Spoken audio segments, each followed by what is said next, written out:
Welcome to Pimpy's Investment Chat, where we keep investment talk simple. And here's your host, Pimpy. What's going on out there, peeps? This is a nice map of the development road project that they have going on. The blue is the road itself. The yellow is the accompanying railroad that's going to be made around the same time. As you can see, they split the country right in half from north to south. There are a lot of major stops in which people could do businesses. So if trucks are using this route to make deliveries, there's one road you can use that allows you to branch off into different parts of the country. Really nice. I just want to give everybody a quick reminder. You can go over to Pimpy's News Network. It is free for everybody. Everybody has access to the videos that are on the website. Before we get started, do me a favor, hit the thumbs up button. If you're not a subscriber, please do so, because when you do, it helps out the channel, and I certainly do appreciate it. If you're thinking about buying gold and silver, head on over to our friends at Miles Franklin. The link will be down below in the description. When you make your purchase, make sure you use promo code Pimpy, P-I-M-P-Y, and they'll take care of you. If you have any additional questions, you can reach us over here at this phone number or over here at this particular email. For all orders over $10,000, reach out by email and we'll make sure that you get a great deal. So come on over to Miles Franklin and add to your precious metal inventory. So there are a couple of mega projects already taking place in Iraq, somehow, some way, with the current exchange rate. So the Porterfall and the CBI Tower are amongst the world's top mega projects for the year 2025. So the British platform, the B1M, renowned for its focus on construction sector, has ranked two major Iraqi projects, the Central Bank Tower in Baghdad and the Grand Fa Port of Basra, amongst the world's significant mega projects for 2025. According to the B1M's report, the Central Bank Tower secured the 11th position, while the Grand Fa Port claimed the 11th. This ranking underscores Iraq's impressive progress in the fields of architecture and infrastructure on the global stage. The B1M is recognized as one of the leading channels specializing in coverage of large-scale construction projects, technological innovation, and emerging trends such as sustainability and smart cities. Now, this thing right here, we have to be careful, because even though around the world there seems to be a lot of people fed up with what's going on with their government and they are voting in Trump-like candidates, I noticed that this worldwide agenda is pushing forward. They're trying to force everybody into these smart cities. And I already pointed out that Iraq has started their own smart city. For those who don't know what smart cities are, this is a place we're going to try to cram people all in this little area. Everything you need is in this 15-mile radius. So your housing is there, your job is there, your shopping is there. They're going to try to force everybody into these little smart cities. So it does make you wonder about the people being voted in. They are aware of what's going on. You would think that they would stop these types of projects. Rapid urbanization is forcing humanity to look for new ways to develop the urban environment. The solution in the face of global overpopulation is offered by the concept of a smart city. The term smart cities is used by specialists to denote various processes, but it implies three essential aspects: the presence of numerous sensors for receiving and processing information, advanced data collection systems, and specialized software for analytics. It also requires residents who are interested in applying smart green solutions and are capable of using them.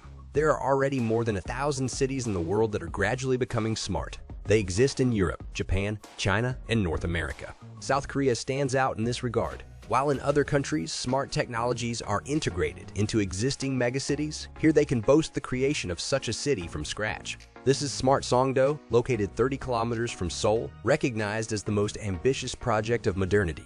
How the smartest city in the world was built and what challenges it faces today, you can find out in this issue.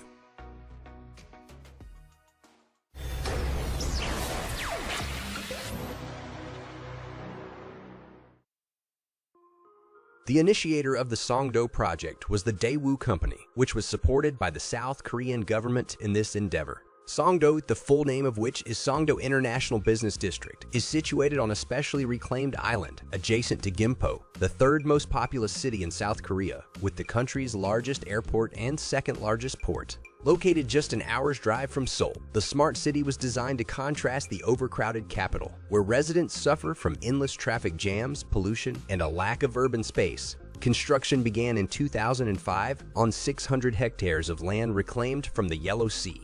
By 2009, the first facilities were completed, including the Songdo Convention Exhibition Center inspired by the Sydney Opera House and a 12-kilometer bridge directly connecting Incheon Airport to the island. Initially, the construction was planned to be completed by 2016, but it was eventually postponed to 2025. It is expected that Songdo will have a permanent population of 252,000 residents, with the creation of 400,000 jobs, so another 200,000 to 300,000 people will commute from the mainland to work daily. The city's design and adjacent areas exclude further expansion of its borders. The organization of urban space follows strict rules. Green zones, pedestrian and bicycle paths, metro lines, bus routes, and integrated charging stations for hybrid and electric vehicles create a combination of diverse transportation options. Urban blocks are separated from high-speed roads by wide boulevard zones. In the future Songdo City, there should be 80,000 apartments, 5 million square meters of office space, and 900,000 square meters of retail space. But of course, the main asset of Songdo is its smart infrastructure.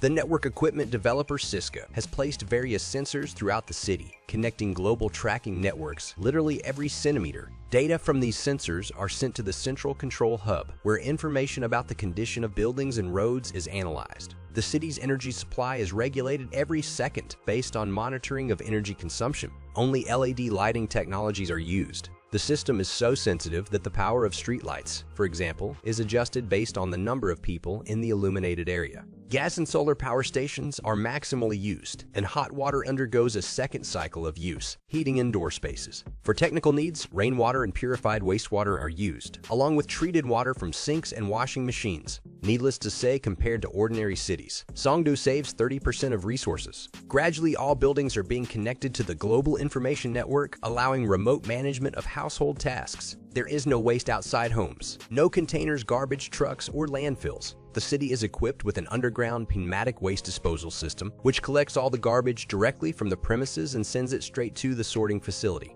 In the near future, waste will become raw material for methane fuel production. The most popular means of transportation is bicycles. In a city where everything is within a 15-minute reach, cars are essentially unnecessary. There are 25 kilometers of bike lanes, buses, and a metro connecting the island to Incheon. If a resident still chooses a car, countless charging stations for hybrid electric vehicles and free parking will encourage the use of low-emission vehicles. It's worth mentioning that 95% of Songdo's parking facilities are underground. Streets connecting districts are equipped with sensors measuring energy consumption and traffic flow. These sensors monitor road surfaces and engineering structures to predict potential damages, avoiding traffic jams and road closures due to extensive roadworks. The city's entire operational infrastructure is a unified system to which every city resident is connected via modern gadgets. This allows remote control of air conditioning, lighting, or microwaves. If you suddenly realize at work that you forgot to turn off the iron, there's no need to rush home in Songdo. Everything can be checked right from the office and the problem device can be turned off.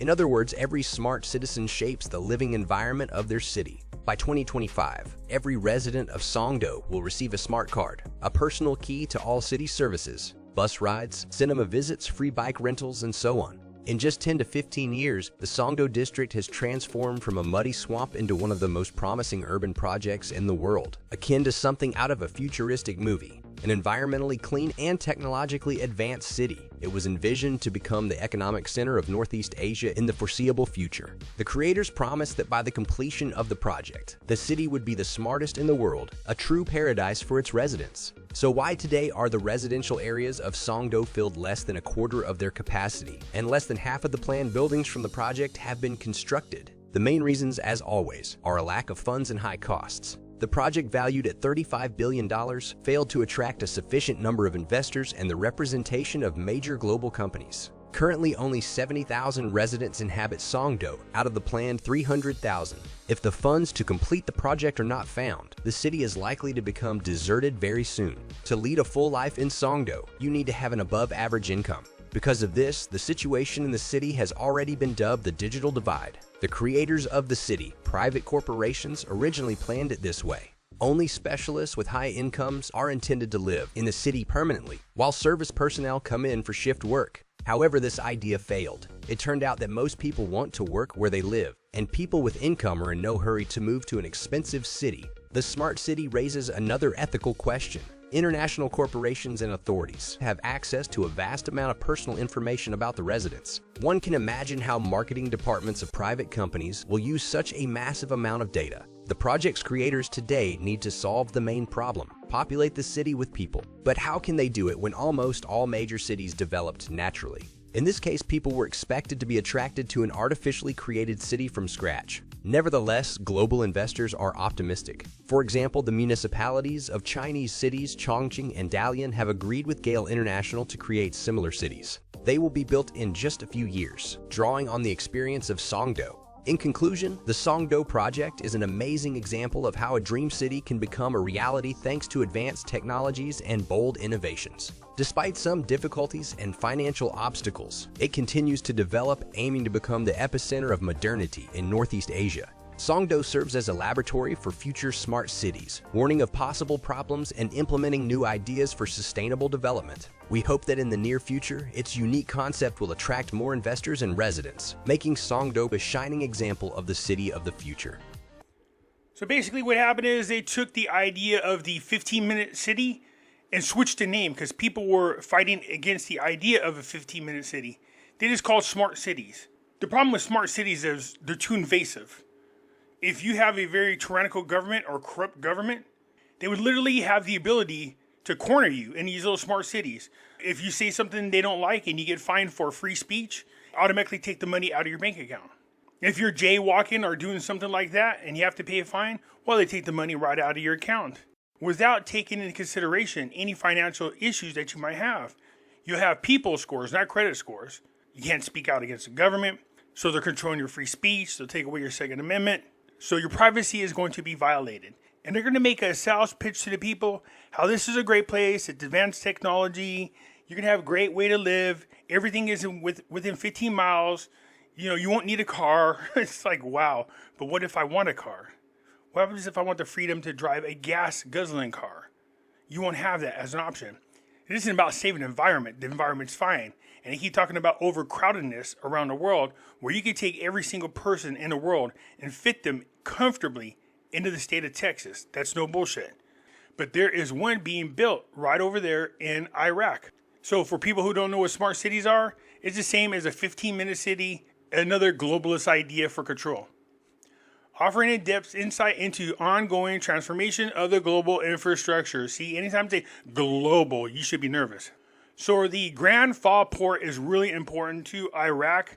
This will allow them to be able to do a lot of trade globally. And the ships will just pull right into this port. And you'll have a lot of goods coming in and out right at this section of Iraq. This is awesome. The development road is really big. That allows mass transportation.